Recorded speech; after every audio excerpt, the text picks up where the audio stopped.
अस्सलाम वालेकुम। हाँ जी, तुसीं वेख सकते हैं कि मझां वाड़े च पट्ठे खा रही हैं। मैं कहा चलो वीडियो तुहानूं बना के शेयर करदे हैं वाड़े दी भी। ਇਹਦੇ ਨਾਲ ਹੀ ਪੱਲੀ ਸਾਹ ਤੇ ਟੋਕਾ ਲੱਗਾ, ਉਥੋਂ ਪੱਠੇ ਕੁਤਰੀ ਦੇ ਤੇ ਇੱਥੇ ਲਿਆ ਕੇ ਪਾ ਲਈ ਦੇ। ਬਾਹਰੋਂ ਬਾਹਰ ਹੀ ਪੱਠੇ ਪਾਈ ਦੇ ਆ, ਮਤਲਬ ਬਾਹਰਲੀ ਸਾਈਡ ਤੋਂ। ਇਹ ਵਾੜਾ ਤੁਸੀਂ ਵੇਖ ਸਕਦੇ ਆ। ਉਹ ਦਰਵਾਜ਼ਾ ਵਾ, ਅਗਰ ਬਾਰਿਸ਼ ਬੁਰਿਸ਼ ਜ਼ਿਆਦਾ ਪੈ ਜਾਏ ਤੇ ਫਿਰ ਟਰੈਕਟਰ ਵਿੱਚ ਲਿਆ ਕੇ ਕਰਾ ਦੇ ਨਾਲ ਗਾਲਾ ਖਿੱਚ ਲਈਦਾ ਬਾਹਰ। ਬਾਅਦ ਫਿਰ ਢੱਗਿਆਂ ਨੂੰ ਥੋੜੀ ਬਹੁਤੀ ਸਫਾਈ ਹੋਵੇ ਕਰਨੀ ਤੇ ਵਾੜੇ ਦੀ, ਫਿਰ ਢੱਗਾ ਰੇੜੀ ਵਿੱਚ ਆ ਜਾਂਦਾ। ਕੁਛ ਮੱਝਾਂ ਬਾਹਰ ਬਣੀਆਂ ਚਵਾਈ ਵਾਸਤੇ। ਰੂੜੀ ਜਿਹੜੀ ਹੈ ਇਥੋਂ ਚੱਕ ਕੇ ਲਿਆ ਕੇ ਉੱਥੇ ਅਸੀਂ ਇੱਕ ਸਾਲ ਸਿੱਟੀ ਦੀ ਆ, ਮਤਲਬ ਪੱਠੇ ਇਥੋਂ ਵੱਢੀ ਦੇ ਨਾ, ਉੱਥੇ ਸਿੱਟ ਦੀ ਆ। ਬਾਅਦ ਚ ਪੱਠੇ ਜੋ ਵੱਢੇ ਜਾਂਦੇ ਆ ਟਰੈਕਟਰ ਨਾਲ ਖਿਲਾਰ ਲਈਦੀ ਆ, ਕਿਉਂਕਿ ਡੀਏਪੀ ਤਾਂ ਬਹੁਤ ਜ਼ਿਆਦਾ ਮਹਿੰਗੀ ਆ ਤੇ ਹੁਣ ਰੂੜੀ ਤੇ ਗੁਜ਼ਾਰਾ ਕਰਨਾ ਪੈਣਾ।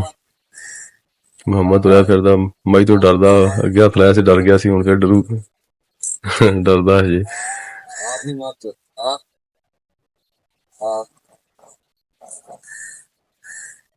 ਕੁਛ ਮੱਝਾਂ ਬਾਹਰ ਬੰਨੀਆਂ ਚਵਾਈ ਵਾਸਤੇ। ਮਾਲ ਸਾਰਾ ਖੁੱਲਾ ਵਾ, ਖੁੱਲੇ ਮਾਲ ਦੀ ਬੜੀ ਸਿਖਿਆਈ ਆ। ਦੇਖ ਸਕਦੇ ਤੁਸੀਂ ਮਾਸ਼ਾਅੱਲਾ ਮਾਲ ਸਾਰਾ ਪੱਠੇ ਖਾ ਰਿਹਾ।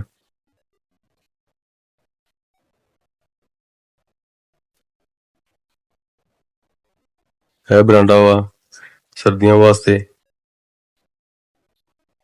ਇੰਜ ਬਣੀ ਦਾ ਉੱਤਰ ਬੇਰੀ ਵੀ ਲੱਗੀ।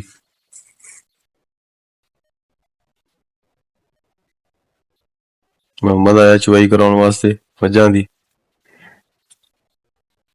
ਇਹ ਮਾਈ ਥੋੜਾ ਮਾਰਦੀ ਆ।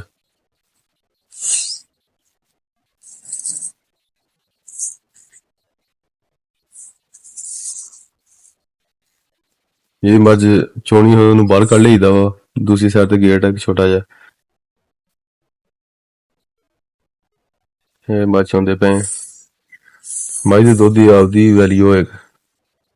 ਪਿੰਡਾਂ 'ਚ ਵੀ ਜ਼ਰੂਰਤ ਆ ਮੱਝ ਦੇ ਦੁੱਧ ਨੂੰ ਤਰਜੀਹ ਦਿੱਤੀ ਜਾਂਦੀ। ਸ਼ਹਿਰ ਵਿੱਚ ਹੀ ਮੱਝ ਦੇ ਦੁੱਧ ਨੂੰ ਜ਼ਿਆਦਾ ਤਰਜੀਹ ਦਿੱਤੀ ਜਾਂਦੀ। ਰੇਟ ਵੀ ਇਹਦਾ ਸਭ ਤੋਂ ਜ਼ਿਆਦਾ ਹੁੰਦਾ, ਗਾਂ ਤੋਂ ਜ਼ਿਆਦਾ ਹੁੰਦਾ ਰੇਟ ਇਹਦਾ।